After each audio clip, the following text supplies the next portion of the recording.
Hey class, today at the end of class, a few students stayed behind and we're having a discussion that it was actually really fun.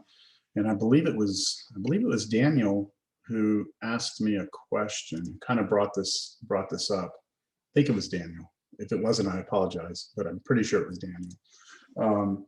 So Daniel asked this question: if we have a function of two variables, then these higher order partial derivatives that we can take, like let's just say, what are the partial derivatives? We could take the first partials would be partial with respect to x and then y. Those would be our two first order partials. Then we could do like a second partial, which would be, we could go like x, we could go like y, we could go x then y, then we could do like y then x. And then if we did like all the different third order partials, we could do like x, we could do y, we could do x, let's say y, we could do x, we could do, let me see, x, let's see, y.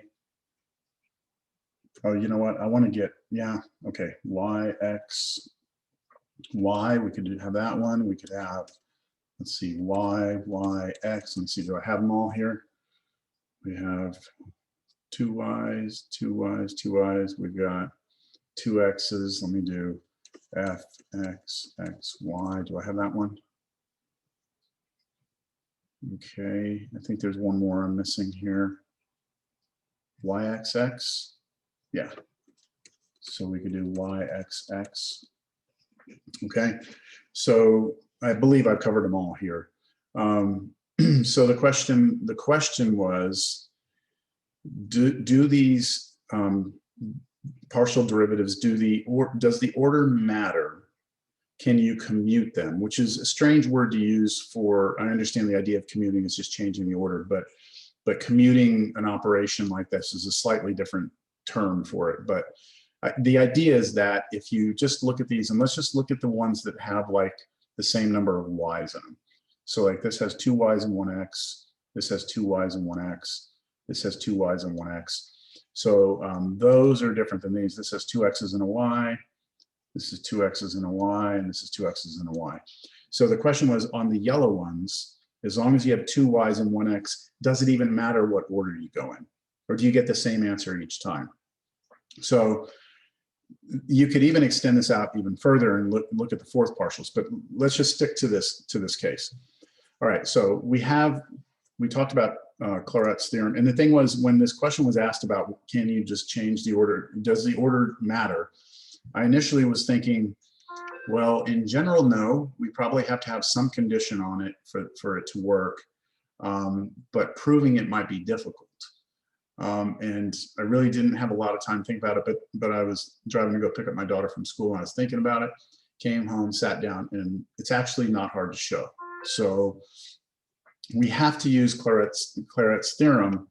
And this theorem says that if we have a function of two variables, and as long as it's defined on some little disk, which just means that up on the surface of this, near the point we're looking at, we have a nice little patch. It's not broken or jumps or any holes or anything like that. Then the theorem says, as long as these two partials are continuous, right? That means when you look at these second partials, that they both are nice, well-defined functions, then they will be equal to one another. Okay, so we're going to use that theorem to show that these yellow ones are in fact all equal to one another. So yes, the operation kind of commutes, if you want to say.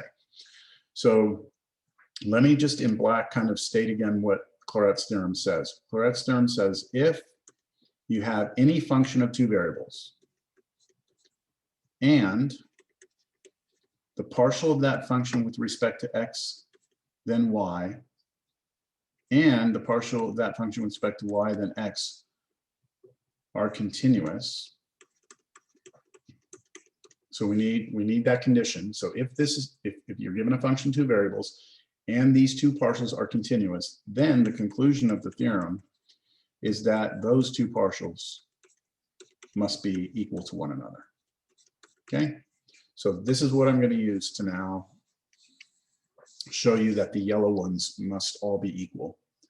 So the first thing I'm going to do is let's assume this function satisfies that. So we are going to say, you know, assume that that function satisfies this. All right.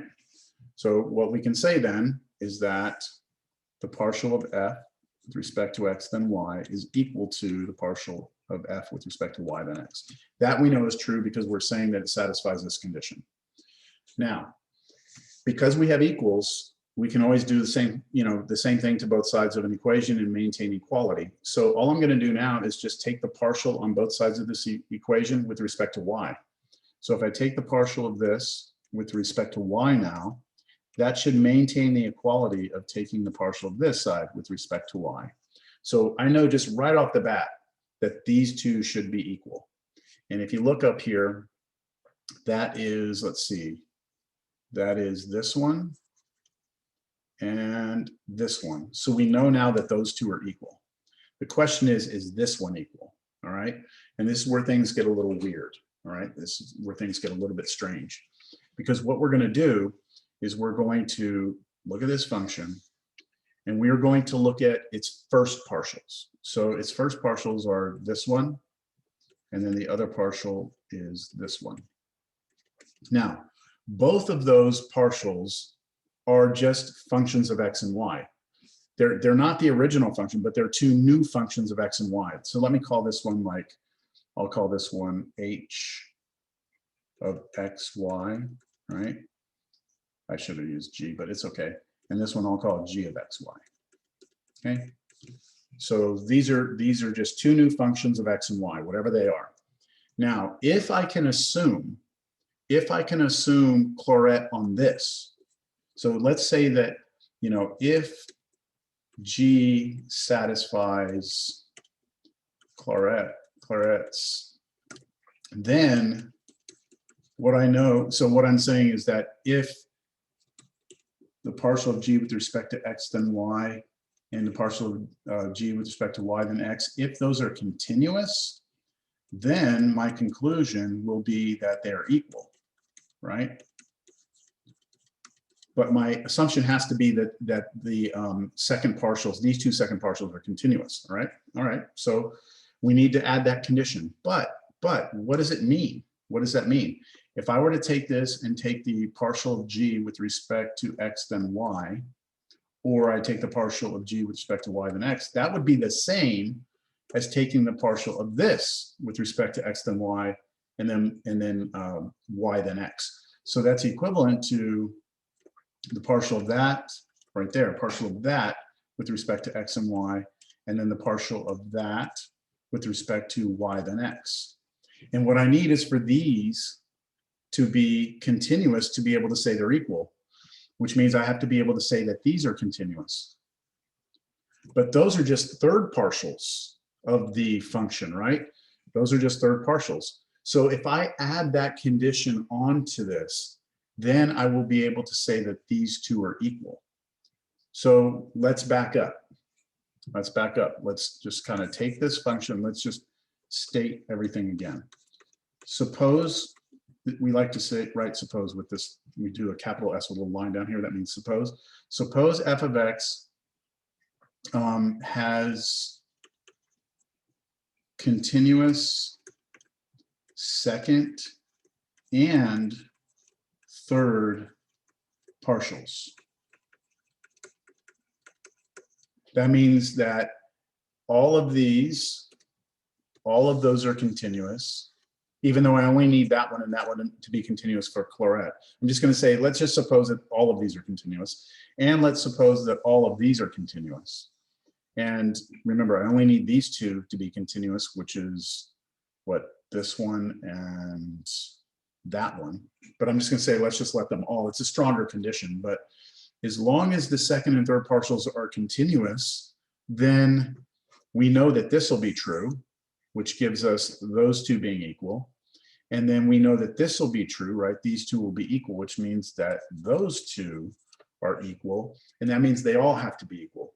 So we can conclude that then we have that this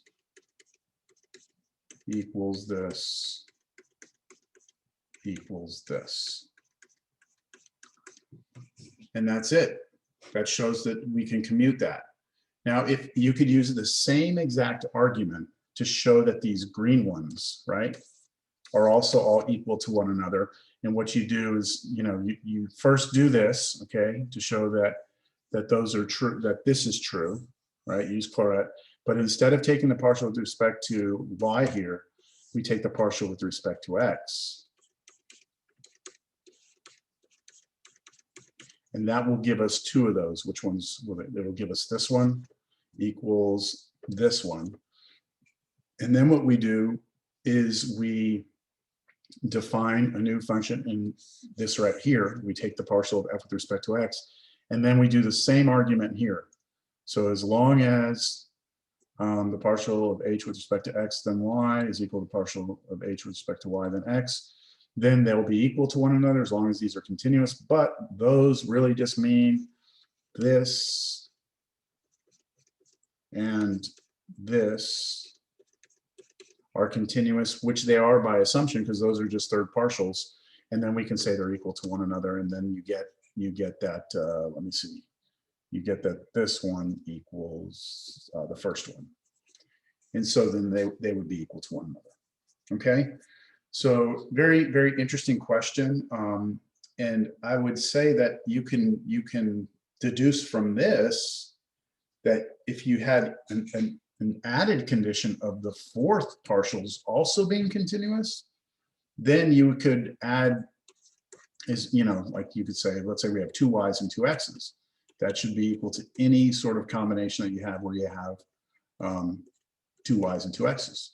Those should all be the same. Yx, yx. There's more, but I'm just saying, like, you could extend this out, and then if you had fourth, fifth, sixth, seventh, you could keep going. And really, if we just get rid of all that and just say has continuous nth partials, then as long as we do, it doesn't matter x, y, blah, blah, blah, y, as long as there's n of these derivatives here, then we should be able to say that they're equal as long as the number of x's and y's in each one of these is the same. So that would take a little bit more work to do a formal proof, but it's not as I guess difficult as I was thinking initially. So great question. I actually very much enjoyed thinking about this in my 20+ years of teaching this. I haven't had anyone ask that sort of question, so I've never really looked at it that way. Now, I will be honest with you. The theorem is most important for this. For these two being equal. This is a nice result, but as far as applicability to something later, it's not really going to help us. We're not going to be doing partials where we do like y, y, y, x, x, x. That's just to show you that you can and just to show you how the notation works. But it is an interesting result, definitely an interesting result. So it was fun. Thank you.